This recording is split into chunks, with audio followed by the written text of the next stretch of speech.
So, shall we begin? Dany asked. Yes, my queen, Sir Barristan said. As her hand, he usually began with anything noteworthy. The Iron Bank has agreed to your proposal, effectively depriving Robert Baratheon, or his successors, of the possibility of taking a loan. They also send their regards, once more, for the paid debt, and effort of abolishing slavery. Yes, Braavos was always of great assistance with the Volanthen fleet. Dany nodded. This should also help with the risk of inheriting a crushing debt, once we retake the Iron Throne. Most of the current debt is owed to the Tyrell, Sir Adam said. He was her primary source of information on the Seven Kingdoms, as he maintained a good network of information through various merchants and sailors. With Willers Tyrell acting as the master of coin, he eliminated much of the debt the crown owed to House Lannister, or other institutions, but keeps the crown indebted to his own house.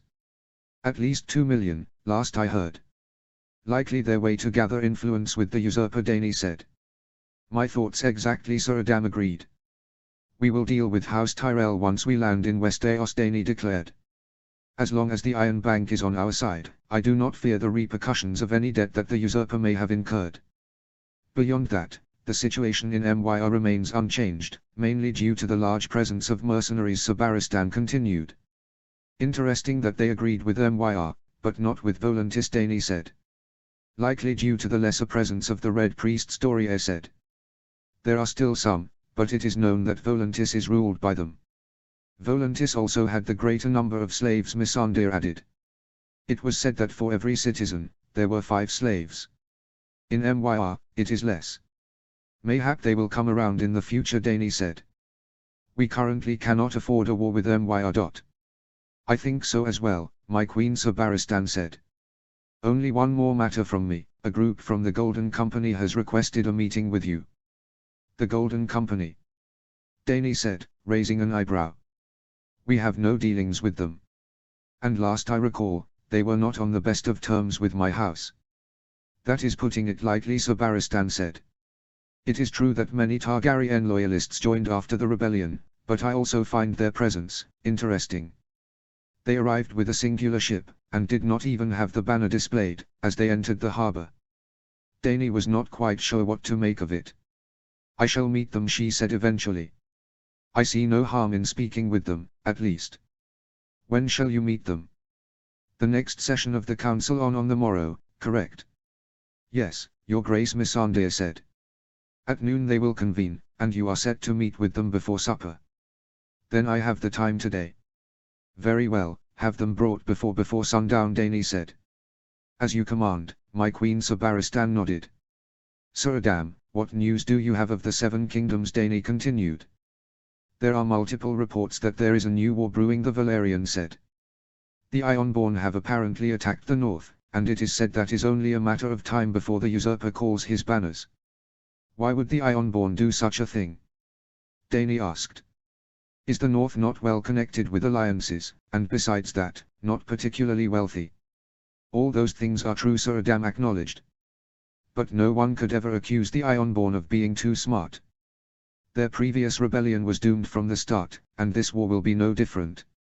As for the alliances, the north has the Riverlands, through Lady Stark being born a Tully, but the real reason why attacking the north is a foolish idea is that the usurper sees Lord Stark as his brother, unlike his actual brothers. That is true, Sir Barristan agreed. Robert Baratheon always hoped to rekindle the relationship the two had, back when they were fostering in the Eyrie. However, Eddard Stark never left the north, outside of the Greyjoy rebellion.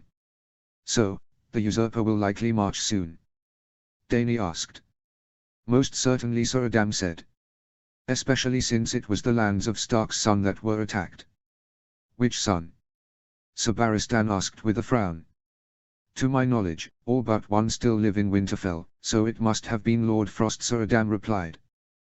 Dany met the eyes of Sir Barristan. He was the only one, apart from herself, that knew of her nephew. She did not like this one bit. I take it he was successful in repelling the threat, she asked, trying to leave out any hint of her growing anxiety. She did not want to lose the chance of meeting the last of her remaining family. Even now, she was expecting for the news of Uncle Aemon's death to arrive any day. Fortunately, so far, it had not. I believe, his good sister, a Mormont, was killed in the attack, but more news have not reached me. My apologies. None needed, she said dismissively. Even with her lately associating the Mormont name with unpleasant news, after having Ser Jorah turn out to be a traitor, she still felt sorrow at the news.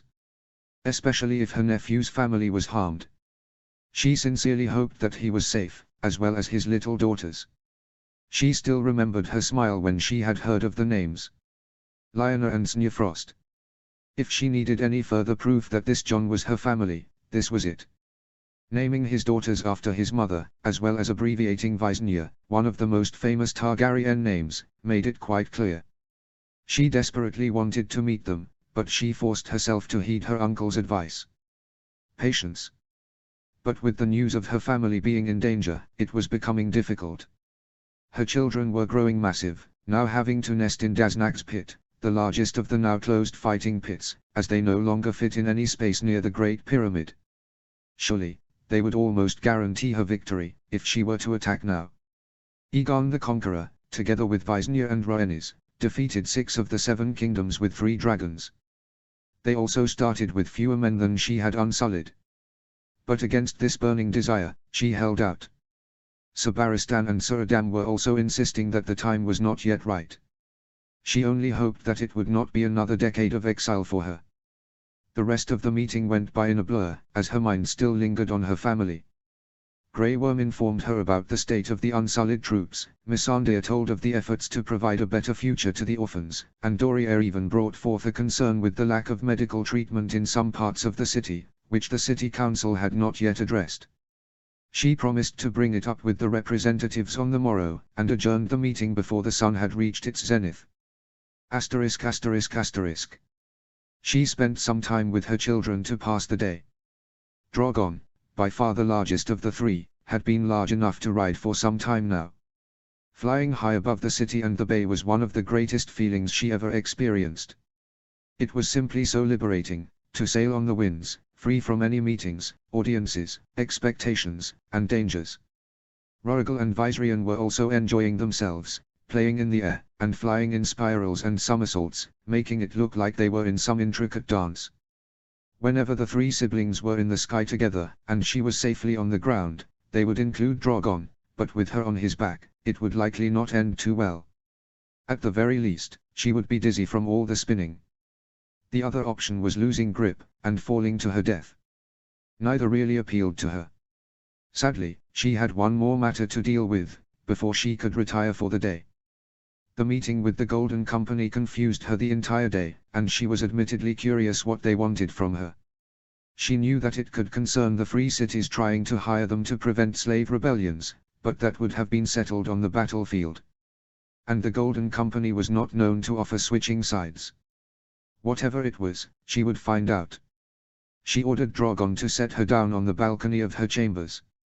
Doing so became ever more difficult, since Drogon was starting to be too large. "Thank you," she said to her biggest child in High Valyrian. "Go and play with your brothers. Your mother has other duties to take care of." Drogon let out a deep grumble, which she knew to be his form of a purr, and kept into the sky once more. Irai already awaited her in her chambers. Every time she rode on Drogon, her hair would end up an utter mess. It did not matter how tight the braids were, the strong winds always messed it up. "The usual, Khaleesi?" Irai asked. "Only a few braids," Dany said, as Irai began to brush the chaos that was her hair. "Leave some of it open today." "As you say, Khaleesi." Previously, she had often preferred to wear her hair in braids, like the Dothraki did. But with the letter from her uncle, and the stories from Ser Adam and Ser Barristan, she learned that her mother, Queen R'hllor, often wore hers loose and flowing. She tried to combine the 2 styles, now often having a few simple braids tied back, with the rest simply flowing down her back and over her shoulders. Irai managed to do it in a way where it almost looked like she was wearing a crown, or laurel wreath. She liked it that way. Given it was the Golden Company she was speaking to, she decided on one of her dresses of black and red, proudly displaying her house's sigil of the 3-headed, red dragon. Let them be reminded of whom defeated them time and time again. "All done," Khaleesi Irai said, as she brushed down the final strands of her hair. Thank you, Iridani said with a smile, and made her way to the throne room.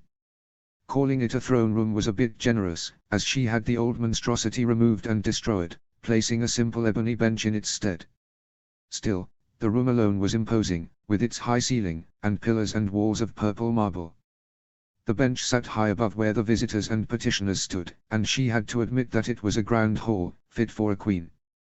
Sabaristan and Grey Worm we are already present, with Missandei also standing close by, acting as her herald, and in case some language barriers presented themselves. Plenty of Unsullied also stood in attendance, ensuring that no one would harm her. You can show our guests in now, Dany said, after she had taken her seat. The Unsullied at the entrance to the hall opened the doors, letting in 3 men of varying stature, clothing, and size. The one at the front was young man, mayhap a few years her senior, with very short, silver hair. It looked like he had cut it recently. He had some of the typical Valyrian features, like high cheekbones, and deep blue eyes, from what Dany could see. He was certainly the most handsome out of the bunch. He was also dressed in fine clothes of black and red, compared to the others, who mostly wore armor. Their weapons had been taken by the Unsullied upon entry to the pyramid. Behind him stood a much older man, with balding grey hair.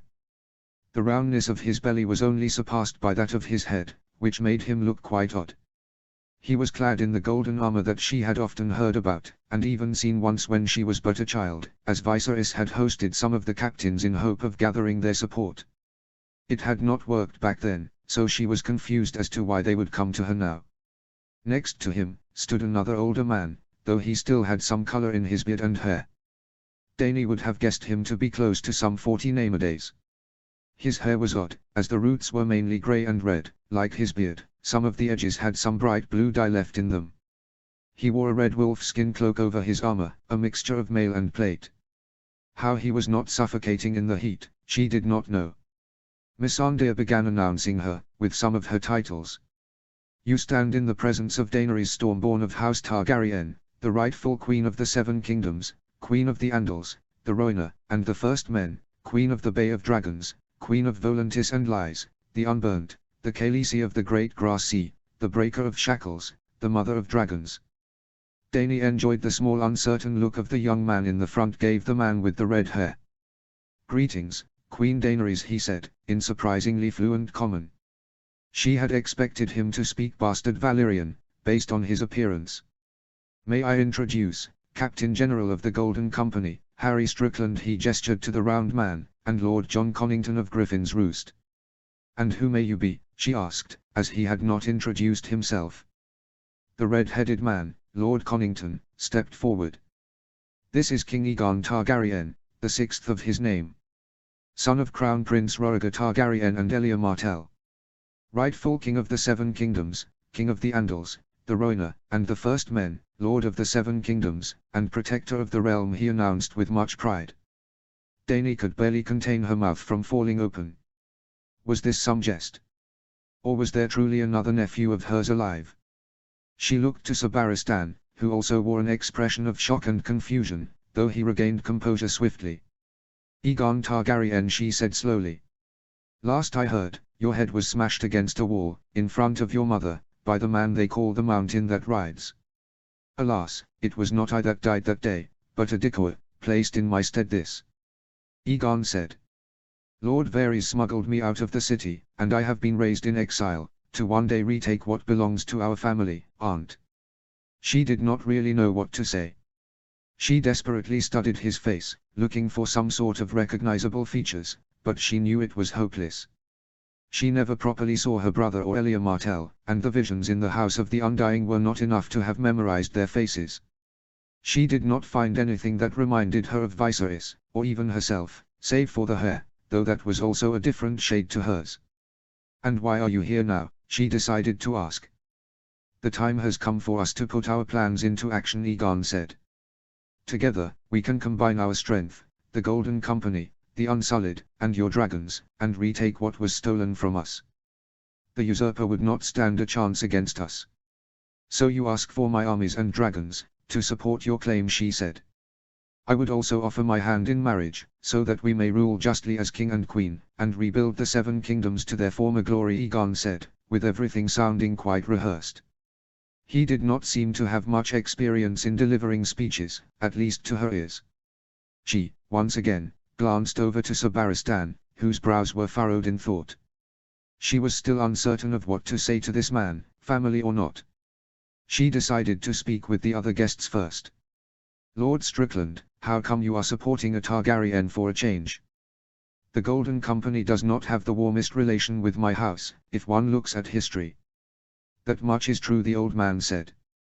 But a dragon is a dragon, and many of us simply want to go home. Fighting for King Aegon gives us that chance. Interesting, she said. I still recall when my brother and I hosted the captains of your company, in the hope of gathering their support. If my memory serves, you enjoyed our food and wine, all the while you laughed and mocked us. Quite the change of tune, would you not say? I was not Captain General at the time, Your Grace, Strickland said evasively. Dany only gave him a small nod. And you, Lord Connington, I recall hearing of your death, after my father exiled you. A necessary deception, so that I was able to raise Aegon to become the king he was born to be, he said. Dany turned to Sabaristan. Do you recognize him? She asked quietly. It has been many years, but it appears to be him, my queen, her loyal knight said. And how was it that you managed to find Aegon, Lord Connington? She asked, as she turned back to her guests.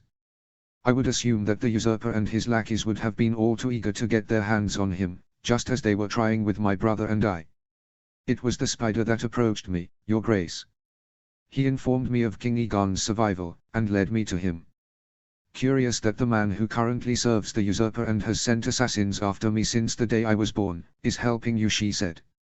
As much as she wished for more family, she was extremely wary of these men. Something simply did not sit right with her.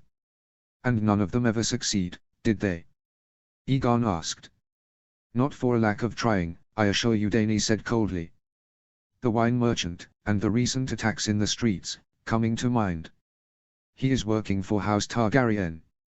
This, I promise, Aegon said. Dany nodded again, slowly. So you would claim the throne for yourself, then? I am my father's heir, Aegon said. As the only son of Rhaegar, who himself was crown prince, the title falls to me.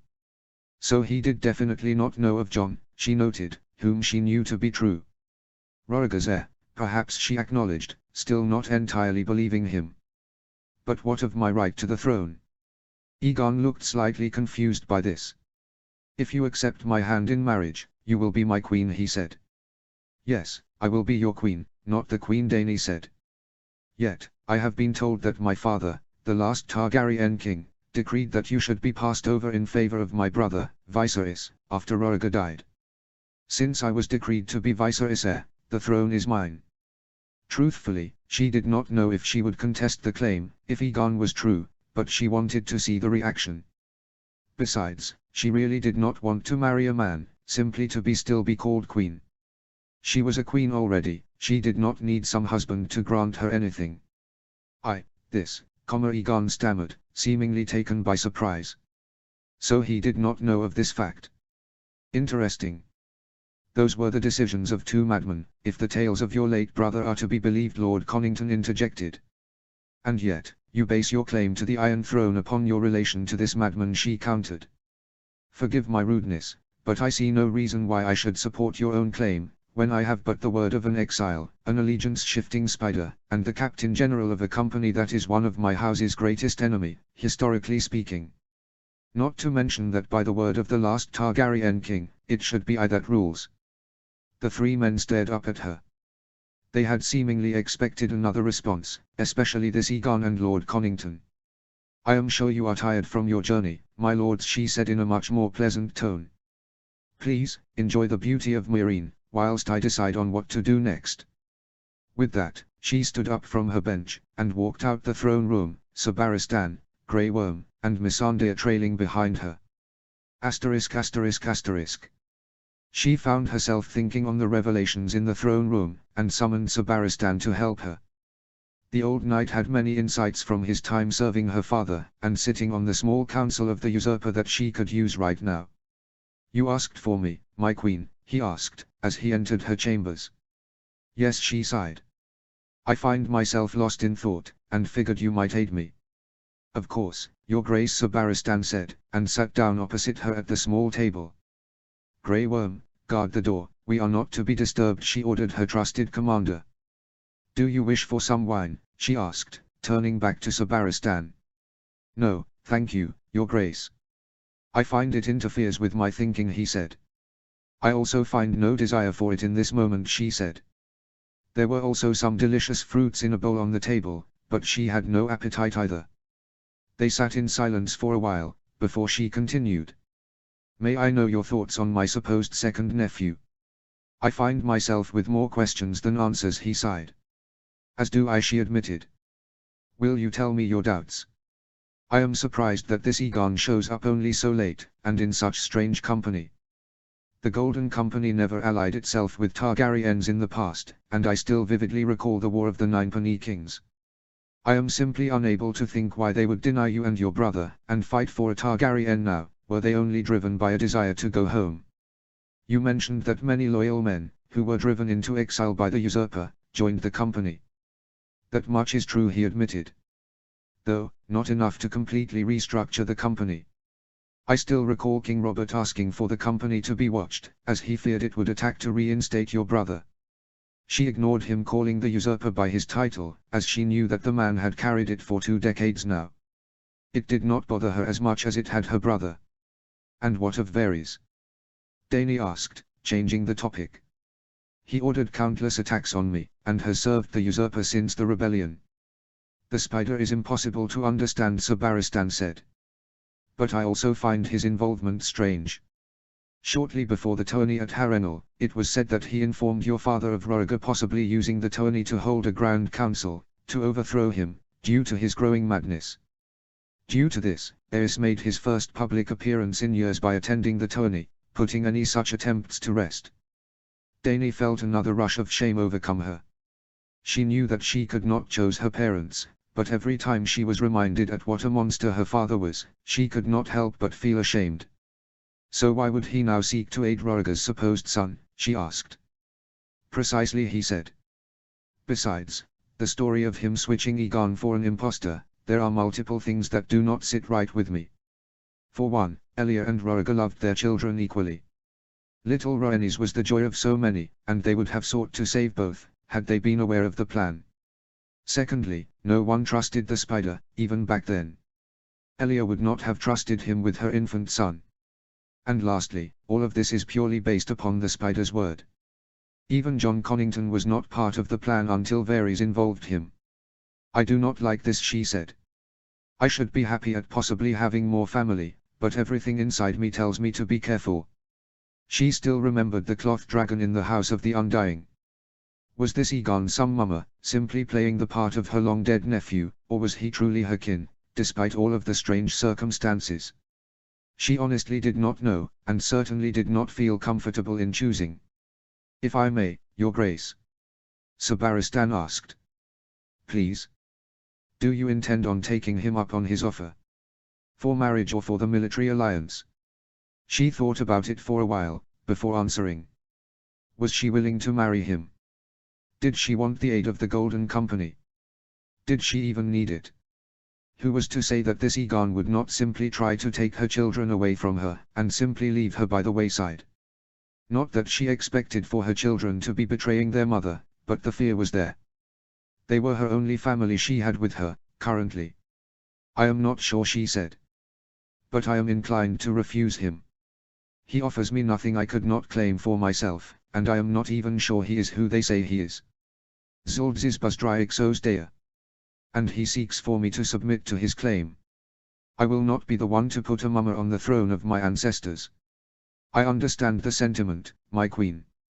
If I may suggest, you could simply deny him your support. If I am not mistaken, they mean to attack the Seven Kingdoms soon, and he may not be a problem after that, as the kingdoms are yet stable. And if he is true? Dany asked. I would be sending my nephew to his doom. I do not like it any more than you do, I assure you, Sir Barristan said. I am sworn to House Targaryen, but to you first. If I was certain that he was Rhaegar's son, as I am about Jon Frost, or whatever name he may have in truth, then I would be urging you to accept. but I see nothing of either Rhaegar or Elia in him that screams his parentage. I cannot disprove anything either, hence my hesitancy, but I cannot support him in good conscience, as this could be a mummery. Thank you, Sir Barristan Dany said. I find myself to be of an equal inclination. Asterisk asterisk asterisk. After countless hours of contemplation, and far too few hours of sleep, she called for the 3 men to be brought before her again. I will not be accepting your offer, my lords, she said. I shall not move against you, provided you did not interfere with me, or my subjects, but I will not lend you my armies, or dragons for your effort. You would turn your back on your own blood. Aegon said, clearly disappointed by her answer. I am not even certain that we share blood, since your claims rest purely upon the man who has been trying to kill me since I was born, Dany said. I wish you good fortune in your endeavor to dethrone the usurper, but I will not support you, nor become your wife. Is that your final word? It is. Then we have nothing further to discuss, Aegon declared, and walked swiftly out of the throne room. Dany only hoped that she had made the correct decision. Notes.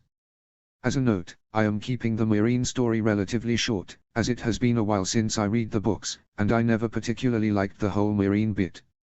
It just felt like too much of a filler. So, I am vastly compressing everything in my story, so that it does not drag. Besides, a certain northern fellow is the focus of this fic anyway. Treat these Dany chapters as sort of recaps, as she will play a big role in the near future, and I need to have her not be some sudden savior, and have her slightly different personality to canon be logical.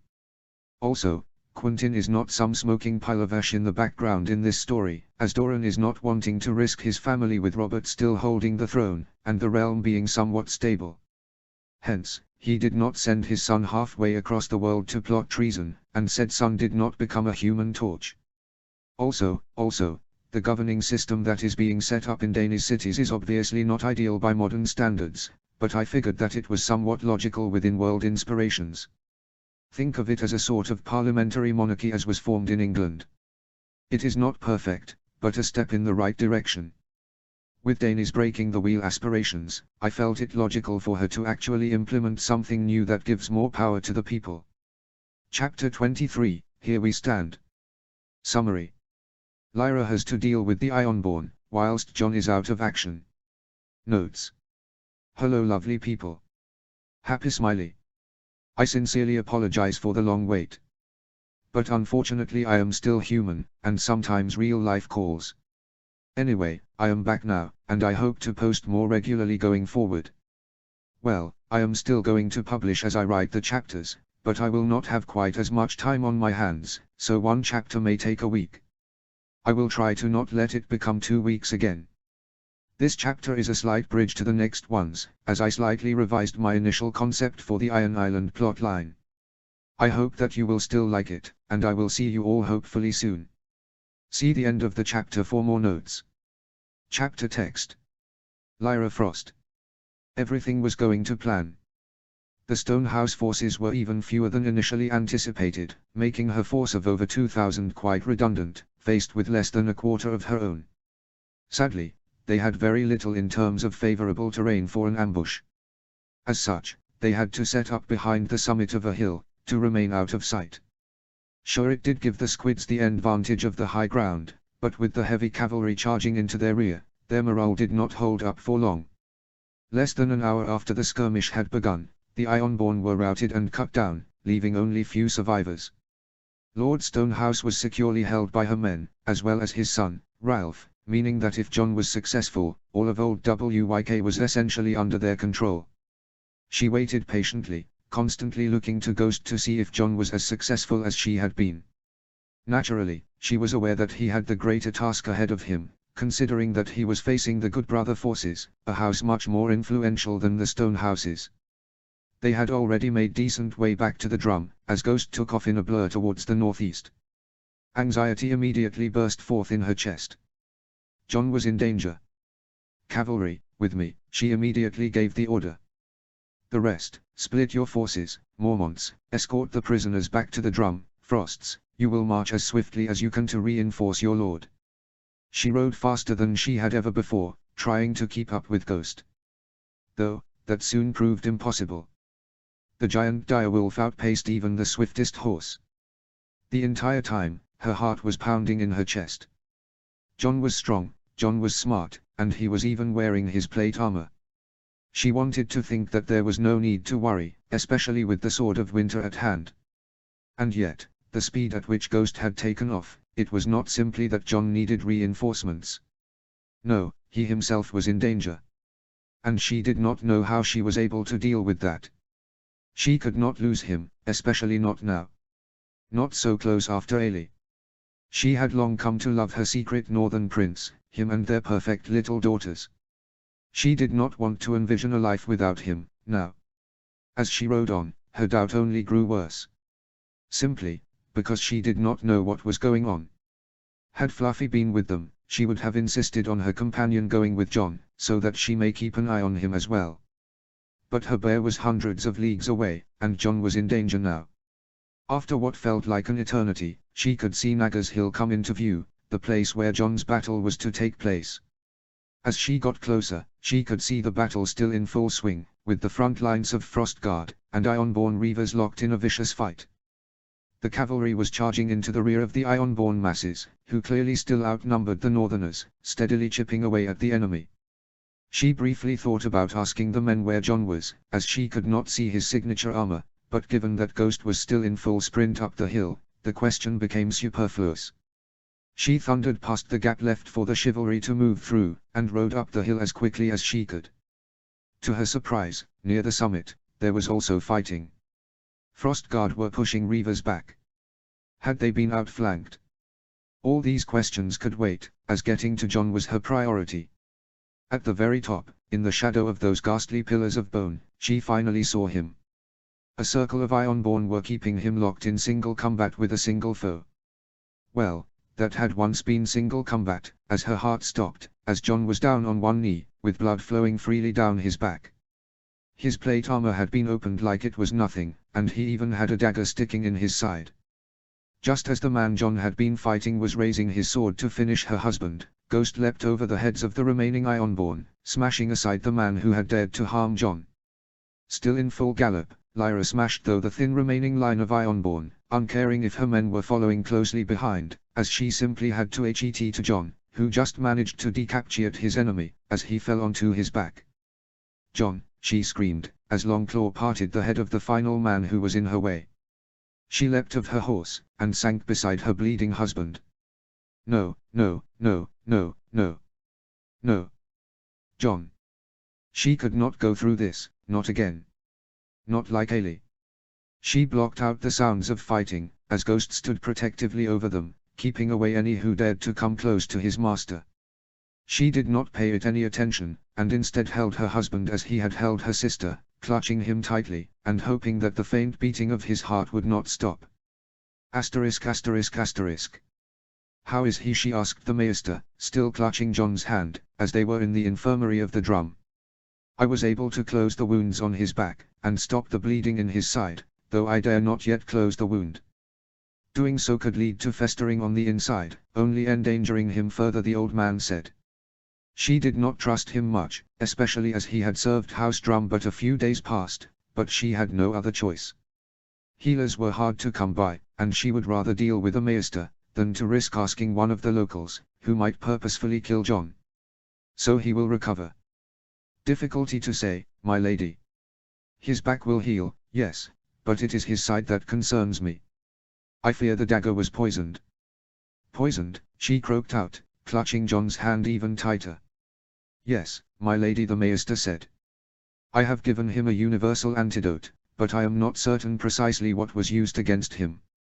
"Figure it out," she bit out. "Now." "As you wish, my lady," the master said with a bow, finally leaving her alone. "Look at me," she chuckled dryly, a Mormont weeping at the bedside of her husband.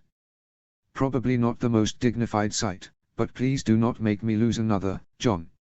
I need you to pull through. For me, for Lyanna, for Senya, for your siblings, for your family." She sighed and looked at Ghost, who was faithfully standing vigil. "Are you in there, Jon?" she asked. Ghost only twisted his head slightly, as he always did with her. "Well, in case you can hear me, Jon, do try your best to not die." If you do, I will kill you again, once my own time has come. Looking out the window, she could see the first rays of sunlight creep above the horizon. Keep an eye on him, will you, Ghost? I still need to do some things. The massive direwolf blinked at her. She supposed that it was as good as she was going to get, with him being mute and all. She met with Samedric and Torren. The two had taken over command, after she had rushed off to care for Jon, and overseen the handling of the prisoners, as well as all of the rest. As much as she wanted to remain by Jon's side for as long as possible, she knew that she could not. Someone needed to command all of the men, and as much as she respected the Mandaeally Knight and their commander of the Frost Guard, she was still their liege, and now that Jon was wounded, she was the first in command. Tell me everything, she said, once had taken her seat at the desk in the temporary war room. 200 men are dead, with at least the same amount wounded, Torren began, not sugarcoating anything. Compared to the enemy's losses, these are minuscule, but still, that is a tenth of our fighting force. Since we have to expect a strike from the other islands, particularly Great Wyk, every last man counts. We lost mostly cavalry, as they had to fight on unfavorable terrain, to prevent the archers from being overrun, and the infantry to be hit in the rear, Samedric added. If I were to round the numbers, 100 horses gone, 50 archers, and 50 footmen. And that is not counting those that may die of their wounds. At least 50 of those will die as well. And the squids. The lords are in chains, and alive. As for the men, we ordered the cavalry to cut down the fleeing enemies, so they have lost most, Torren said without emotion. Lyra did not disagree with the order. It was war, and unless you wished to gain your adversary to your side, you ordered your cavalry to pursue. It was simple logic. Considering that the squids would never join them, nor would they wish it, there was not much of a choice. If it had been a war between, say, the Reach and the Westerlands, it would have been different. But the North and Iron Islands were ancient enemies. There was no love lost between them. If you had to put a number on it, she asked. My best estimate would be that they lost 500 in the fighting, and thousands in their failed retreat, Torren said. 3,000 dead, at least. Good was all she said. We also captured the ships that carried the men that outflanked us, Samedric said. Amongst them was the Silence. So, that was Euron Greyjoy? Lyra asked, admittedly surprised. She had not stopped to consider who Jon had been fighting, as she had been too worried. Aye, that mad fucker's finally gone, Torren grumbled. What of the ships themselves? We sailed them to the beach where the rest of ours are, though we torched the Silence. That accursed ship needed to go, Samedric said. But we made sure to bring anything of value back to the drum. Anything notable, she asked. Well, the squid had a set of Valyrian steel armor, as well as a sword. On the ship there also was a horn that also had elements of the metal as ornamentations. Beyond that, a bit of gold and gems, but nothing too major. I am going to make sure that Jon wears that armor, Lyra said. It should help with him foolishly charging into the enemy's formation without support. She had at least heard the tale of why Jon was so isolated. Once he woke up, she would have a few words with him. It is certainly a worthy addition, Samedric nodded. How is Lord Frost, if I may ask? Lyra sighed. He is badly wounded, I will not lie. The Maester even suspects that he was poisoned. Poisoned? Samedric asked, shocked. Of course these scum would stoop so low. Aye. But since Jon has survived so far, I carry hope that he will live. Still, Torren interjected, we need to prepare the castle. An attack from the remaining squids is likely imminent. That, we do, she agreed. We do not know how many may land. What did you once say, that the Iron Islands could muster? Some 20,000, give or take, Samedric said. Given their culture, they seldom have accurate reports on such things, making it difficult to anticipate. And we defeated how many, so far?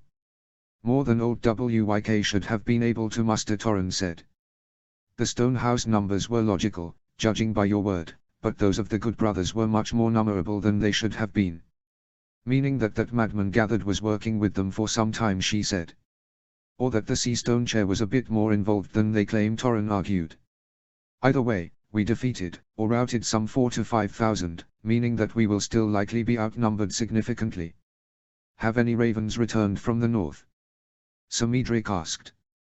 Can we expect to be reinforced? Nothing new, Lyra said. They are mustering, as are the other kingdoms. But it could take multiple Senites before they can reach us. So, we must endure, Torren said. Aye, we will endure, she promised. Asterisk asterisk asterisk. The days passed agonizingly slow, with little change. Jon remained asleep, with only quiet whispers, as well as his shallow breaths showing that he was still alive. She spent as much time as possible by his side, no matter how much it hurt to see him like this. The cut on his back was healing nicely, but that was not their main concern. The wound in his side had started to fester slightly, with blood and pus leaking out.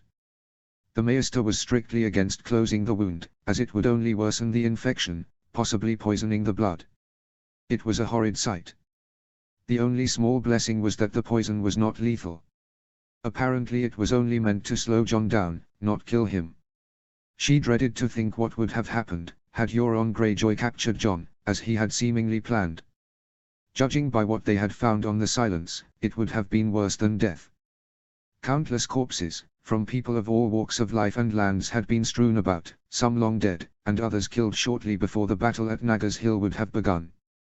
Be they Ironborn, slaves from Astapa, Meereen, Myr, Teosh, or any other places, or even stranger men, such as, what she had been told were warlocks, and other mystically inclined people.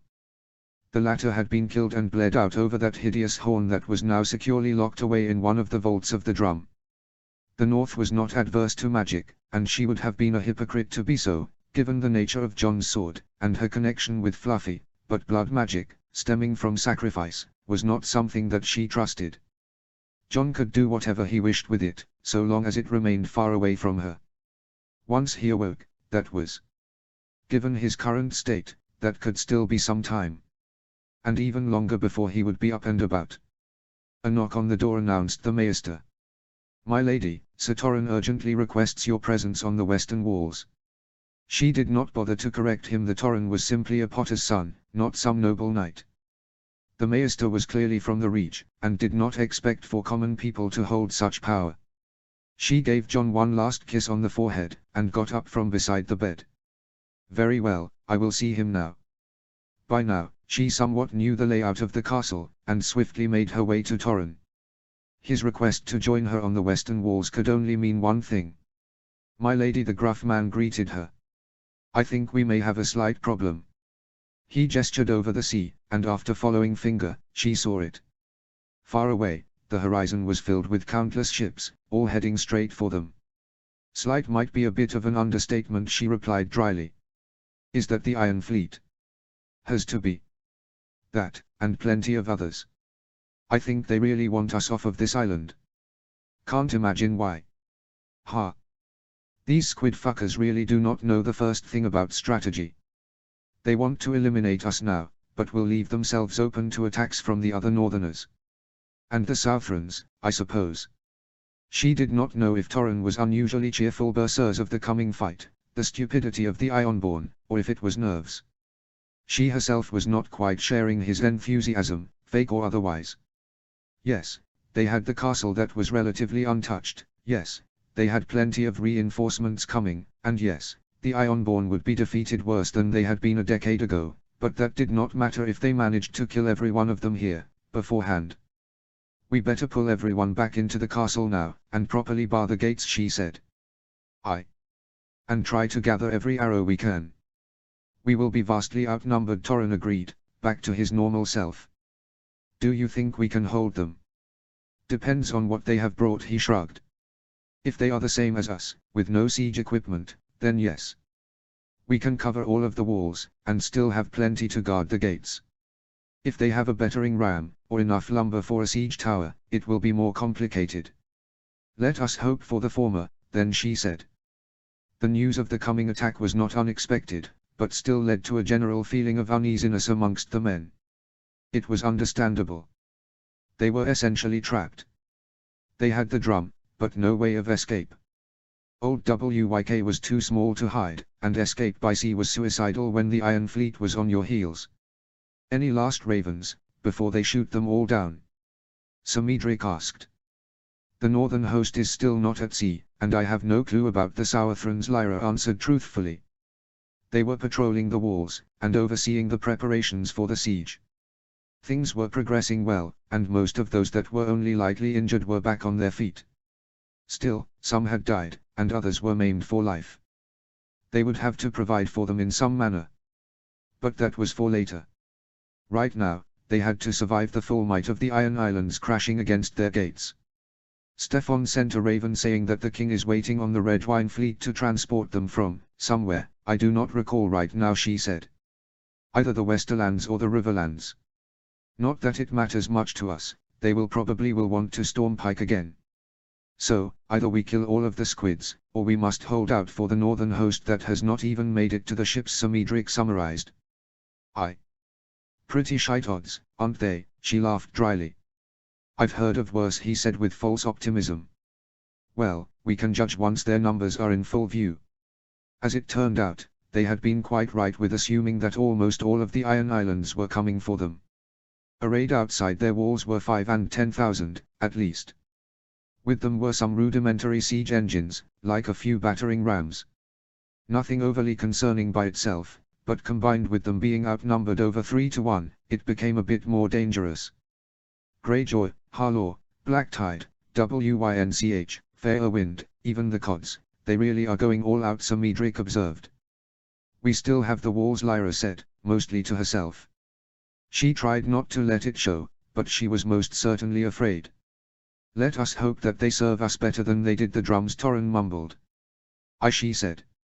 Let's. No attempt at parley was made.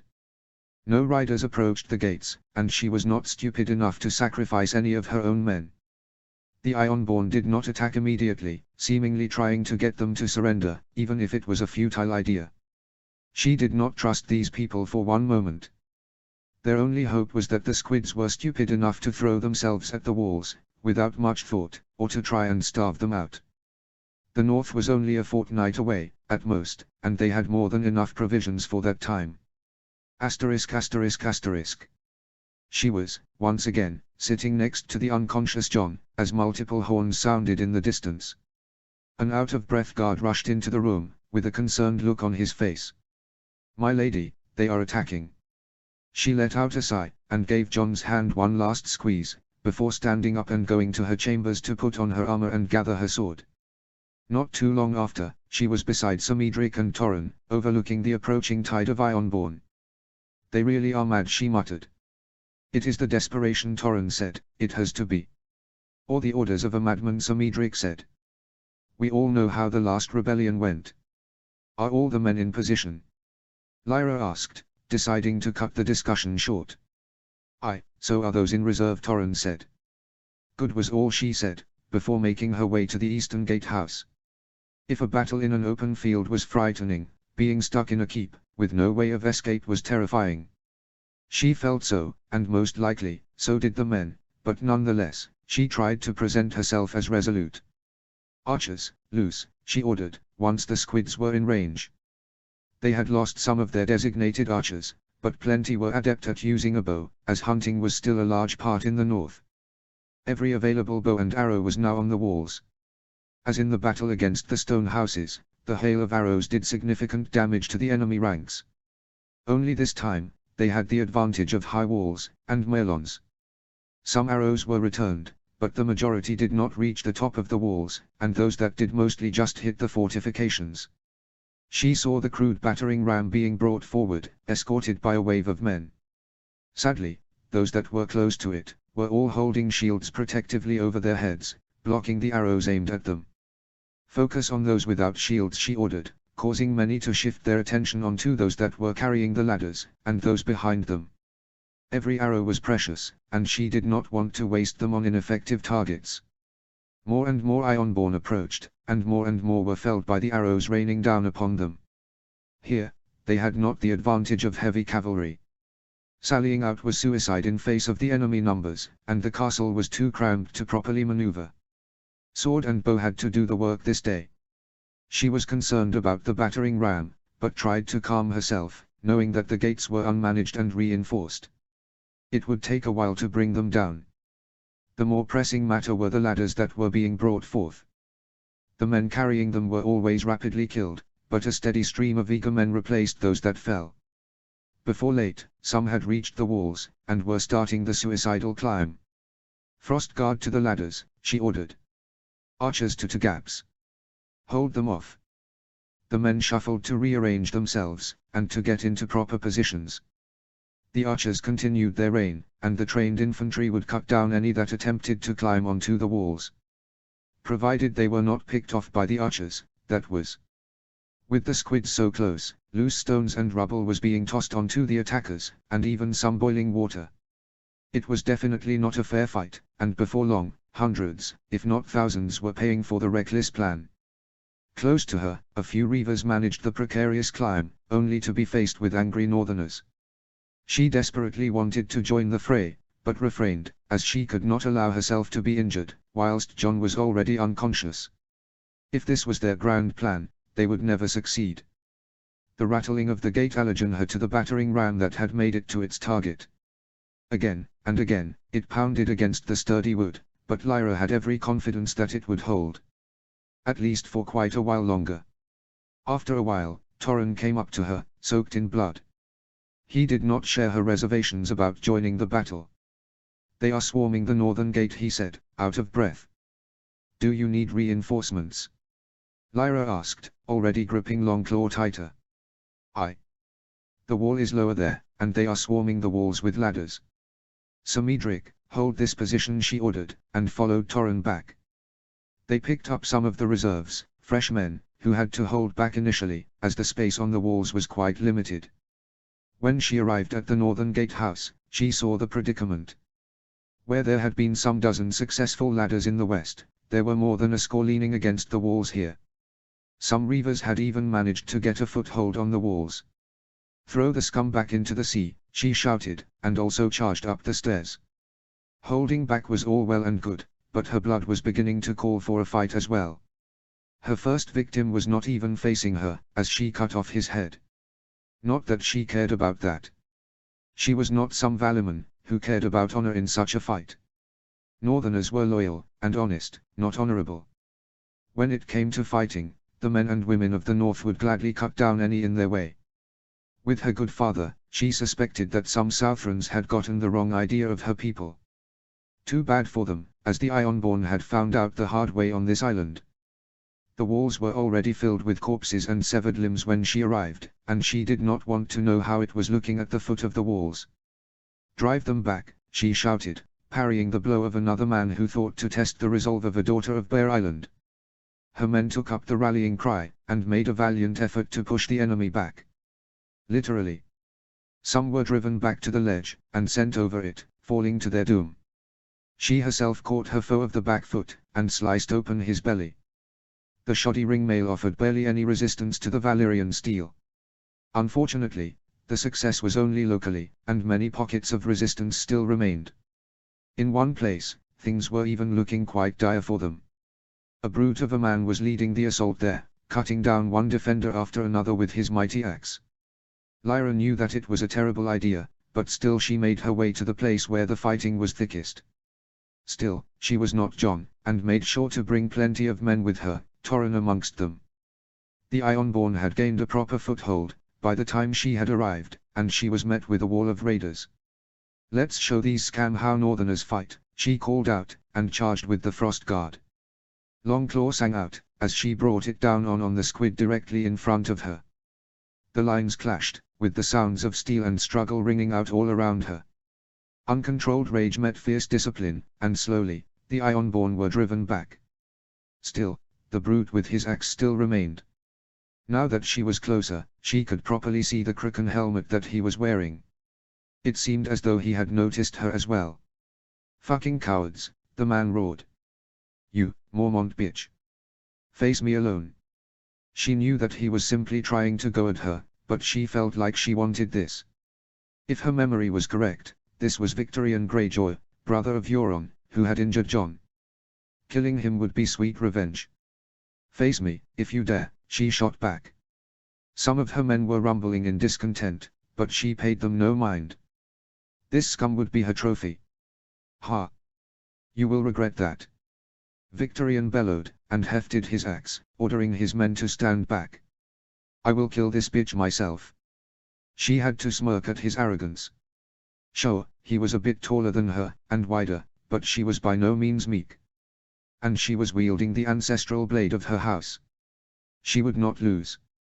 Besides, who said anything about fighting fair? You will lose, Squid, she simply said, twisting Longclaw a few times. As if he scoffed. Where is your so heroic husband? Is he not here to protect you, like a good little Greenlander?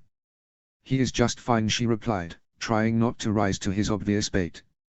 They stalked each other for another moment, before Victorian got impatient. Let's get this over with.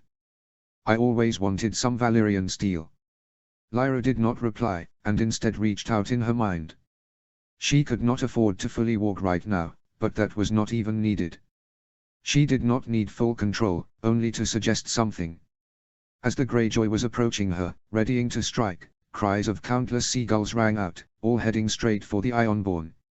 He did not pay them any mind at first, but soon the birds were fluttering around him, as if he was some pile of fish, with him desperately trying to fend them off. And that was precisely what Lyra had put into the minds of the winged rats. They were nothing if not receptive to such a manipulation. Not wasting any time, she used his distraction to rush forward, aiming Longclaw straight at his throat. In her swing, she cut more than one of the seagulls in twain, but they were simple sacrifices, as her intended target was struck. Some of the tentacles of the helmet went flying, as the Valyrian steel cut through them like butter, and soon they were joined by the spraying of blood. No matter how great a warrior was, it only needed one moment of distraction. The towering figure of Victorian Greyjoy collapsed onto the ground, his axe still in hand. She took a deep breath, clearing some of haze from her mind. If it was the skin changing of multiple animals, or the stress, she did not know, and did not care. Anyone else, she shouted towards the remaining Ironborn. None came forward, be it because they were actually afraid of her, or because they did not want to charge the men behind her, she did not know. And again, she did not care. Men, charge. At her command, the battle resumed, only this time it was even more pitched than before. Before the sun was even beginning to set, the assault was starting to slow down, eventually halting completely. They had held for the day. Asterisk asterisk asterisk. She patrolled the walls, now clear of the fighting, with the last Ironborn corpses being tossed over them. The enemy host had fallen back, clearly not anticipating such a defense. She could not guess as to how many had died today, but she would have guessed 3,000 at the very least. Her men had not come out of it unscathed either, with some 200 dead, but it could have been much worse. She was back by Jon's side, as night fell. He was still in a deep slumber, with his face looking so calm. We won today, she said quietly. I do not know if this was just a probing attack, but we drove them back. She traced a smaller scar on his forehead. She did not even know where that one was from. She could have sworn that it had not been there when they had set sail. It was a fine thing, and looked like a clean cut. Something sharp, not some rusty dagger. It was strange, looking at Jon like this, so objectively. Usually she would be looking at his eyes, as she liked to see those deep grey pools return her gaze. But now, with him laying there, she could see his features properly. His long face that he had gotten from the Starks, with his dark brown hair, that framed his face so nicely. Those slightly too fine features in his face, like his cheekbones, eyebrows, even his nose, that were just a bit too pretty to have belonged to Lord Stark. At least his sire had left some traces, few as they were. She took an unruly strand of his hair and pushed it behind his ears, as a sharp inhale pulled her attention. Jon was looking directly at her, with questioning eyes. He was awake. Notes. As always, I hope you liked it. The battle is somewhat cut short, as I did not feel like writing another after the last one. Besides, it was a siege, so it was not that interesting tactics-wise. Yes, Victorian died quickly, but there are way too many characters in Asoyaf and I cannot do them all justice. Sorry. Sad smiley. Besides, I like Lyra getting a bit witchy up in here. The next chapters will feature more politicking and character interactions, so hopefully they will come easier to me. I will try to get the next chapter out within a week, and if not, feel free to become as impatient as Bobby B at attorney. Laughing smiley. Chapter 24, The Reconquest. Summary. The entire events from the War on the Iron Isles, to the reconquest of the Iron Throne by House Targaryen. Notes. Please read the notes at the end for the explanation of this abbreviated ending. See the end of the chapter for more notes. Chapter text. The Histories of the Seven Kingdoms at the beginning of the 4th century after the Conqueror, by Mistress Lyra Mistwood of the Royal Academy of Queen's Crown 523 AC. It is nowadays generally agreed upon by those who have studied the histories, that the cause of the reconquest was not, in fact, started by the subjugation of the Ironborn by Prince Jaehaerys, but rather by the attack on Greenwood Keep, back then known as Bearport.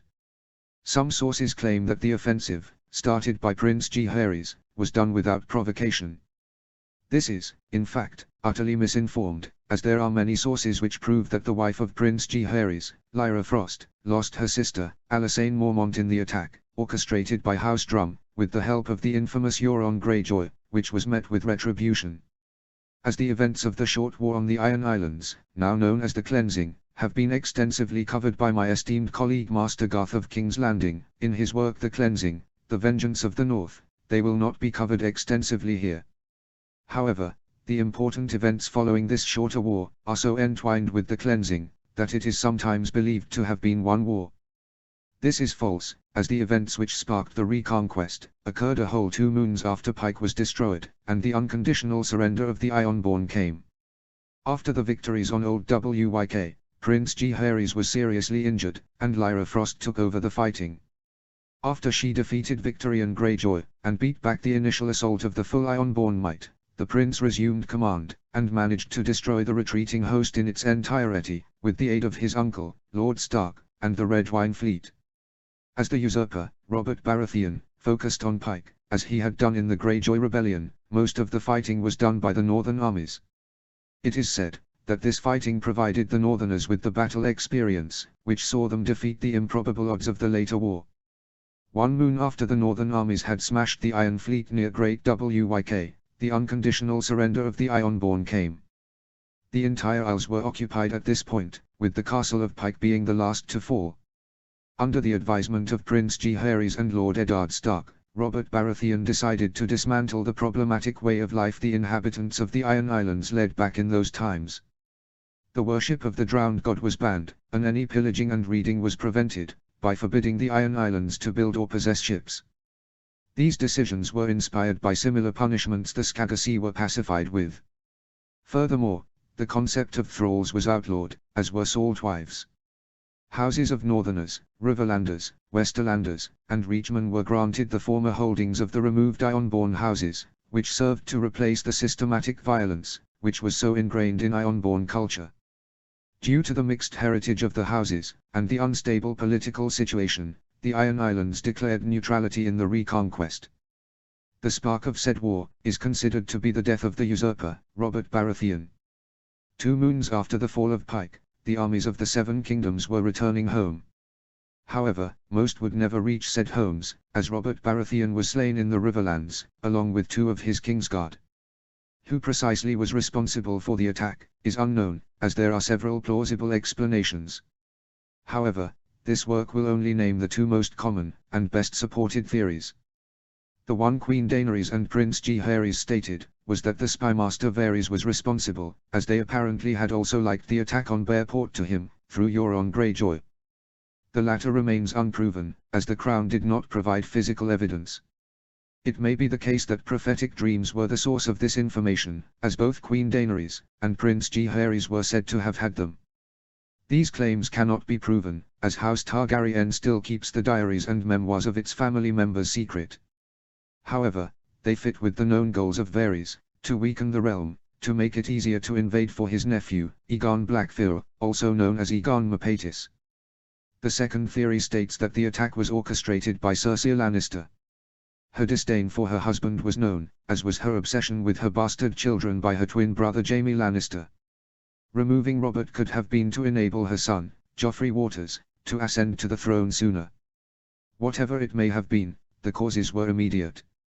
Under the orders of Geoffrey Waters, parts of the Riverlands were pillaged and burned, under the pretense of avenging his father.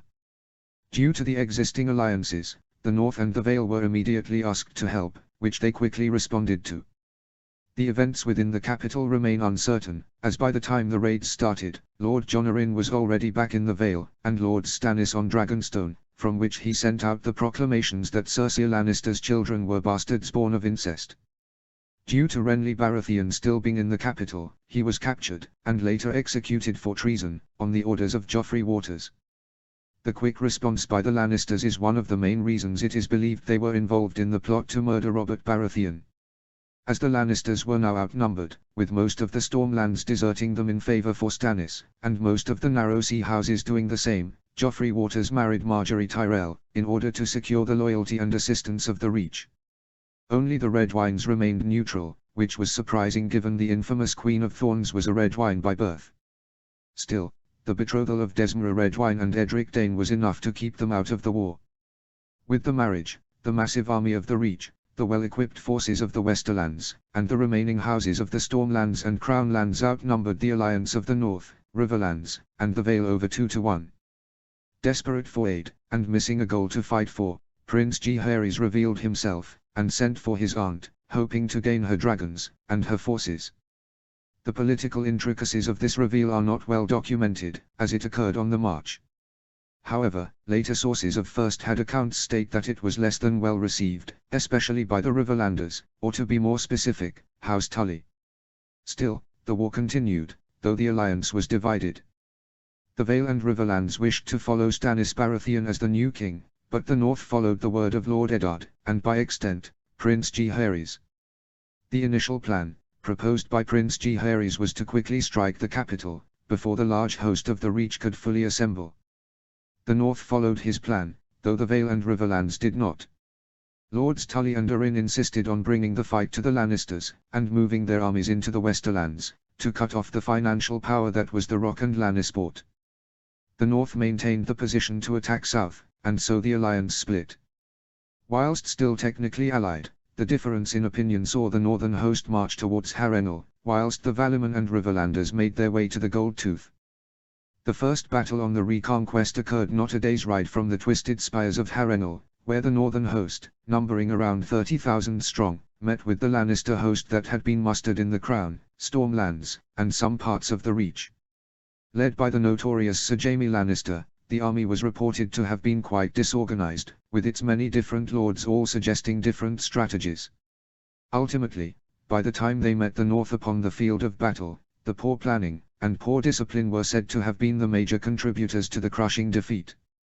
With the blooded armies of the North, and the strategic minds of Lord Eddard Stark, who was already a successful general at 9 and 10, during the rebellion, as well as his son, Lord Robb Stark, whose unorthodox strategies left the enemy uncertain of the Northerners' intentions, and the logistical mastermind of Prince Jaehaerys, the victory at Harrenhal was great, yet unsurprising. In the battle itself, according to multiple first-hand accounts, Sir Jaime Lannister used the waters of the Red Fork to protect his right flank. This proved ineffective, as shortly after the front lines had engaged, Prince Jaehaerys froze the Red Fork with his legendary sword, the Blade of Winter, and hit the Lannister forces from the side. These accounts also state that his charge was accompanied by Lord Robb Stark, and a large pack of direwolves and even a monstrous bear. Whilst the existence of the Blade of Winter is common knowledge, as it remains as the ancestral weapon of House Frost, later wielded by the legendary Princess Lyanna, the presence of the wolves and the bear has been called into question by some of the maesters from Old Town. However, as we have over a dozen trustworthy sources for this battle, most of which were written not a year after it occurred, it is certain that these animals were, in fact, part of the battle in some degree. To this day, the Starks and Frosts possess direwolves as companions, and the only discourse one might have over this battle is the precise number of wolves present, not their existence, as those from the Citadel do. In the aftermath, many notable lords from the Lannister army were captured, with the most notable hostage being Sir Jaime Lannister. With the first army defeated, the northern host briefly camped near Harrenhal, to maintain discipline, before continuing their march. Sadly, the same success the northern armies had, cannot be attributed to the Vale and Riverlands host. After a costly siege at the Golden Tooth, the army, under the command of Lord Jon Arryn and Lord Edmure Tully, faced off against the armies of the notorious Old Lion, Lord Tywin Lannister. Whilst the numerical advantage sat with the Vale and Riverlands, the Westermen were well equipped, and Lord Tywin Lannister made sure to have his enemy engage him on his terms. During this time, the treacherous Lord Walder Free closed his bridge to the supply train of the North and Vale armies, as well as the Eastern Riverlands. This was likely a plan by Lord Tywin Lannister, as it significantly reduced the provisions the Vale and Rivermen had at their disposal. Whilst it is known that bribery and greed were the main motivators of the betrayal of Lord Walder Free, it is uncertain how the Lord of the Twins imagined to come out unscathed. Mayhap he counted on the safety of his walls, that even if it came to a siege, that it would be broken with the military aid of the Lannisters. Faced with the option between a cautionary retreat, which would leave their rear vulnerable to the Lannister forces, or giving battle on unfavourable terms, Lord Jon Arryn and Lord Edmure Tully chose the latter. This second battle of the war was much more evenly pitched than the Battle of the Red Fork. Especially the Knights of the Vale are said to have been devastating to the Westermen. However, the knowledge of the land, the better equipped men, and the fact that the Vale and Riverlands army had been going on half rations for days at this point, the Lannister forces emerged victorious. Precise casualties are, as ever, difficult to estimate, but with the later Riverland and Vale armies numbering under 10,000 each, it can be assumed that over 30,000 men either fell, were wounded, or deserted. Especially the latter is assumed to be the major factor in this case. The low morale and low supplies being the main cause. This massive battle saw many notable lords die, amongst them Lord Jon Arryn, Lord Jon Osbracken, Lord Goran Westerling, Lord Jason Mallister, and many others. Lord Edmure Tully was captured. The retreat of the Vale and Riverland forces was organized by Sir Brynden Tully, who successfully led the army back into the Riverlands, and fortified the border with the Westerlands. Despite the victory of their allies in the Westerlands, the Reach forces, which had arrived near Tumbleton at this point, began to retreat back south, obviously without the consent of the Lannisters. With supplies being stopped, the northern host was forced to turn around, in order to capture the Twins, and re-establish the supply train. The Siege of the Twins is a tale of northern vengeance, as the castles fell in less than a sennight, after the northern host arrived. The Twins were well protected from any army on land. However, the northern forces came upon the frays from the water, as Prince Jaehaerys had, once again, used his blade to freeze the river, allowing the northerners to breach the castle.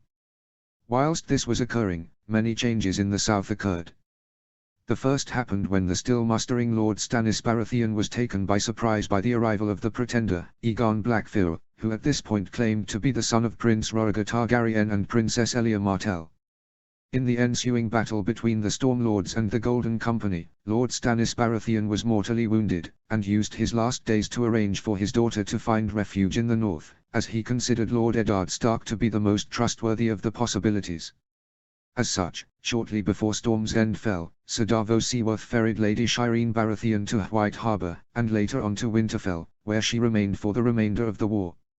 Following his victory, Aegon Blackfyr forced the Stormlords to swear fealty, and rooted out any treason with the help of Varys. In King's Landing, the Lannister faction was crippled, as Joffrey Waters was found dead in his chambers, seemingly poisoned. With Tommen and Myrcella Lannister having been sent to Casterly Rock, the Lannisters now had little power in the capital. Only Lord Tyrion Lannister had remained in the capital, as Cersei Lannister had been forced to accompany her two younger children by her eldest son, who seemingly grew tired of being controlled by his mother. This later proved to be a ploy by the Tyrells, as shortly thereafter, the Tyrell host entered the city, and secured King's Landing in the name of Aegon Blackfyr. The betrothal between Margaery Tyrell and Aegon Blackfyr became known soon thereafter. With the capital secured, Aegon Blackfyr controlled the Stormlands, most of the Crown lands, though the Lords of the Narrow Sea refused fealty, and the Reach. Combined, he could field an army of over 120,000 men, which outnumbered the Northern Alliance over 3-1. However, what came as a surprise to Aegon Blackfyr was that Dorne refused to join the war, and maintained its neutrality. As he claimed to be the son of Elia Martell, most had though the Dornish would support him, yet this proved not the case. The second foreign army landing on the shores of the Seven Kingdoms belonged not to the Black Dragon, but the Red One, as Queen Daenerys Targaryen landed with her dragons and Unsullied at Maidenpool, and soon joined with the recently victorious northern host. The meeting between Prince Jaehaerys and Queen Daenerys is said to have been very touching to see, as the two openly embraced before the armies, with some reporting the Queen to have shed many tears at meeting her nephew. Despite the loss in the Westerlands, with the arrival of the Queen, the Northern Alliance gained now wind. As neither Prince Jaehaerys nor Queen Daenerys were completely certain of Aegon Blackfyre's heritage, and with them not wanting to risk becoming kinslayers, they diverted their attention to the Westerlands, where the last remnants of the Lannister forces still held out. The conquest of the Westerlands did not take long, as with now 2 dragon riders, Prince Jaehaerys having claimed the great dragon Rhaegal, any opposition was swiftly crushed. Later named the Second Field of Fire, the Lannister forces were not prepared to face 3 dragons, as well as a large army. With a decisive attack on the center of the Lannister formation, Queen Daenerys killed Lord Tywin Lannister within the opening moments of the battle. With most their lords dead, it did not take long for the Westerlanders to surrender. After the battle, any remaining lords swiftly bent the knee, and pledged their loyalty to Her Grace. 2 examples were made, however. Sir Gregor Clegane and Sir Amory Lorch, as they were responsible for the murders of Prince Aegon, Princess Rhaenys, and Princess Elia. The sight of their execution is said to have been quite gruesome, yet nobody felt any remorse over the 2 child killers. Before long, the last remaining bastion of resistance in the Westerlands was Casterly Rock. Cersei Lannister had fortified the ancestral castle from any attackers, and was refusing parley. The reasoning behind the Queen and Prince's decision is unknown, but they chose released Sir Jaime Lannister, and sent him to negotiate the surrender of Casterly Rock. In the end, it worked, as the gates were lifted but a few hours later, with Cersei dead by poisoning herself. Apparently, Sir Jaime found his sister about to feed their children the poison, as she did not want them to be captured. He rescued his children but not his sister, allowing her to end her own life. With the pacification of the Westerlands, there was an uneasy peace for a while. Neither the Queen and Prince, nor the Blackfyre wished to attack, as they thought each other family. Ultimately, a parley was negotiated to hold place near Stokeworth, with all the lords present. Again absent was Dorne, as the principality refused to mobilize. However, the Dornish spears were already mustering at this point, and were stationed near the border to the Stormlands. As neither side was sure of their support, this caused some distress. 20,000 spears of unknown allegiance was not well liked by anyone.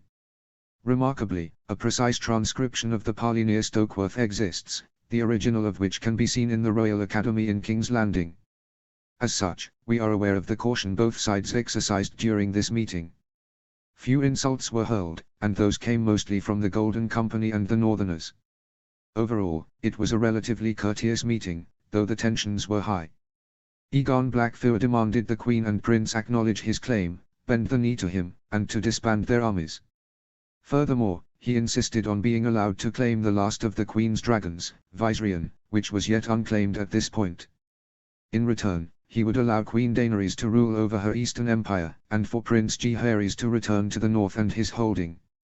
However, as the Blackfyre failed to legitimately prove his parentage, even in person, the Northern Alliance maintained a skeptical position. It went so far that the Queen even offered for Aegon to prove his heritage by meeting Viserion. During this meeting, however, the dragon that would move on to become King Aemon's Mount, acted hostile towards the Blackfyre, and outright rejected him. With the Queen now certain that Aegon was not her nephew, she rejected the offer, and demanded the unconditional surrender of his forces, and the disbanding of the Golden Company.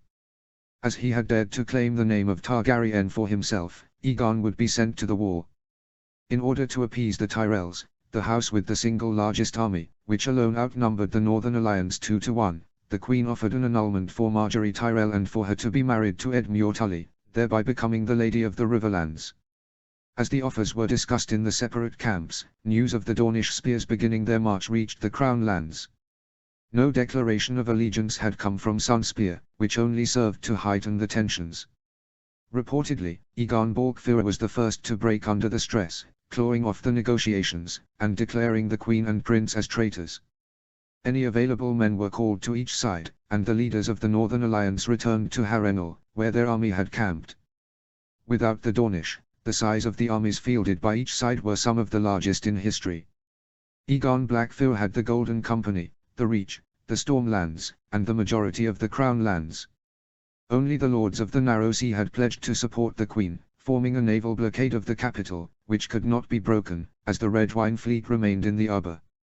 Overall, Egon Blackfear commanded 130,000 men. The Northern Alliance consisted of the North, which made up the largest part of the army, the Riverlands, the Vale, and the Unsullied of the Queen. A few Westermen had also joined the cause, though they numbered less than 5,000. This alliance could only field around 45,000 men. Far fewer than it had at the beginning of the war, as many had died in the Westerlands, or had to be stationed there to keep the peace. Despite the numerical disadvantage, the Queen and Prince ordered the army to march on the capital, likely due to the support of the Three Dragons. As the Queen's forces approached the capital, a terrible storm came over the Crown lands. Howling winds, thunder, and lightning prevented the dragons from taking flight, as their precision could not be guaranteed. Using the opportunity, Egon ordered his army to march. The vast armies met upon the fields before the capital, though the stories say that the strong rains prevented any upon the city walls from seeing the battle.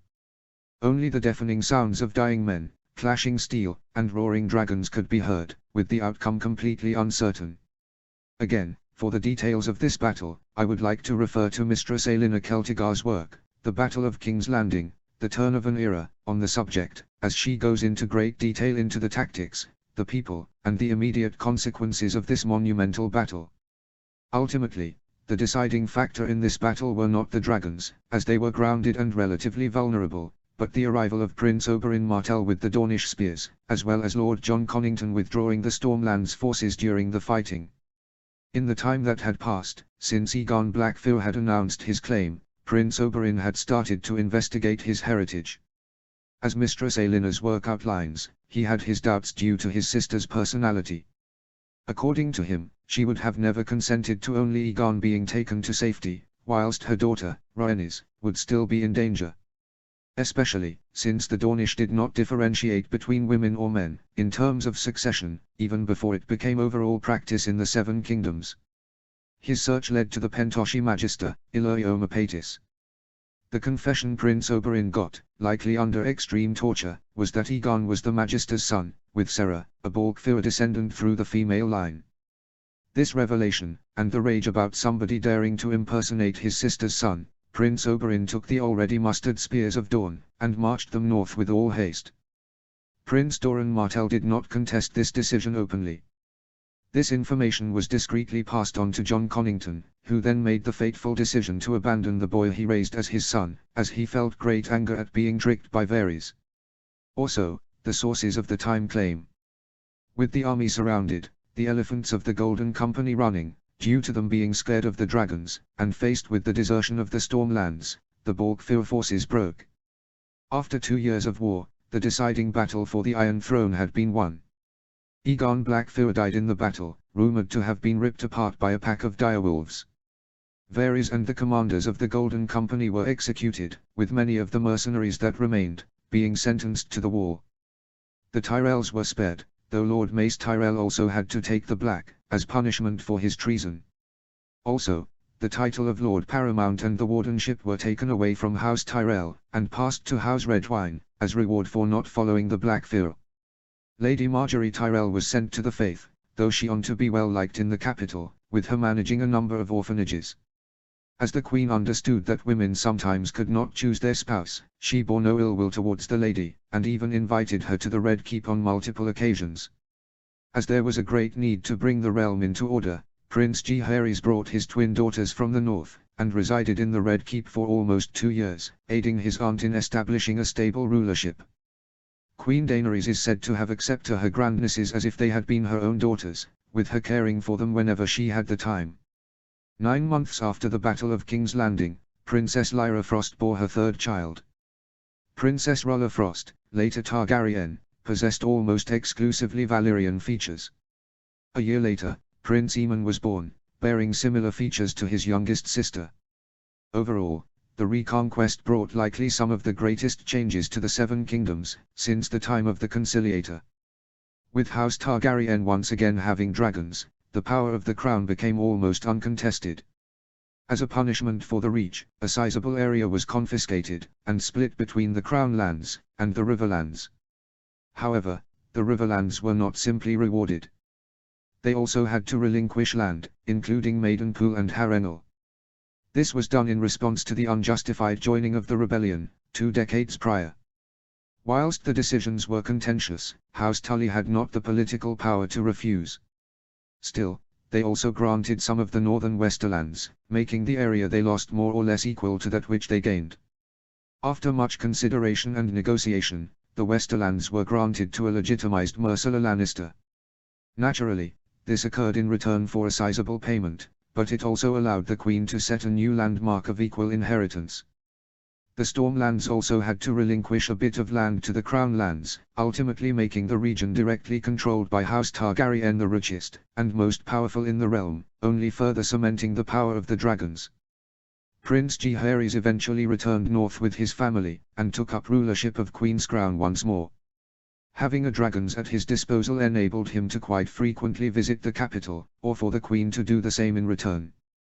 Though Queen Daenerys had initially named Prince Jaehaerys as her heir, the succession was eventually solved years later, after Princess Snu refused to become the future queen, and asked to be betrothed to her second cousin, Edric Stark, later becoming the Lady of Winterfell. As Princess Lyanna was set to inherit Queen's crown, and her being content with this situation, Queen Daenerys eventually named the third daughter, Princess Rhaella, as her heiress, and future queen. To go along with this, Princess Rhaella and Prince Aemon were betrothed. Whilst many frowned at the prospect of the return to incestuous marriages from the Targaryens, and neither Prince Jaehaerys, nor Lyra Frost being particularly fond of the match, nobody doubted the love the future king and queen had for one another. With the dragons returned to the world, they did not remain at 3, and soon, each one of Prince Jaehaerys' children had a dragon of their own. Prince Aemon bonded with the already adult Viserion, and his sisters hatched one each. Princess Lyanna hatched one of shining silver scales, naming the dragon Silverwing, after the mount of the Good Queen. Her twin, Snu's dragon, was of white and blue, which she named Blizzard. This only further established her title as the Winter Princess. Princess Rhaella was the last to hatch her egg, though many said that her dragon, Meleys, was the most beautiful of all, with her vibrant purple scales, and quite tame inclination. Overall, it can be summarized that the War of the Reconquest was groundbreaking in its transformation of the Seven Kingdoms, as it re-established House Targaryen as its ruler stronger than ever before, with the new changes and laws of Queen Daenerys the Reformer laying the groundwork to the stable rule we have had until this time. The establishments of the royal academies, which disrupted the monopoly the Citadel held on knowledge and education, the redrawing of the borders, eliminating some of the border disputes between lords, and promoting trade and cultural exchange with the freed cities like never before, created a prosperous rule for many centuries to come. ******. House Targaryen and Frost after the Reformation. Queen Daenerys Targaryen I the Reformer. No spouse. No children. Lover, Dory heir of Lies, Wyler Mondaly, rumored. Heir, Crown Princess Rhaella Targaryen of Dragonstone. Prince Jaehaerys Targaryen / Jon Frost. Spouse, Princess Lyra Frost. Heir, Princess Lyanna Frost, Queen's Crown. His children. Princess Lyanna Frost of Queen's Crown. Spouse, Arthur Frost of House Dane, son of Edric. Princess Snu Stark of House Frost. Spouse, Lord Edric Stark. Crown Princess Rhaella Targaryen. Spouse, Prince Aemon Targaryen. Prince Aemon Targaryen. Spouse, Crown Princess Rhaella Targaryen. House Stark. Lord Eddard Stark of Winterfell. Spouse, Catelyn Stark of House Tully. Heir, Lord Robb Stark. His children. Lord Robb Stark of Winterfell. Spouse, Lady Aelys Stark of House Karstark. Lady Sansa Blackwood of House Stark. Spouse, Lord Brynden Blackwood. Lady Arya Stark. No spouse. No children. Lord Brandon Stark of Moat Cailin. Spouse, Lady Meera Stark of House Reed. Lord Rickon Stark of Sea Dragon Point. Spouse, Lady Miriam Mondaly, daughter of Medric. The end.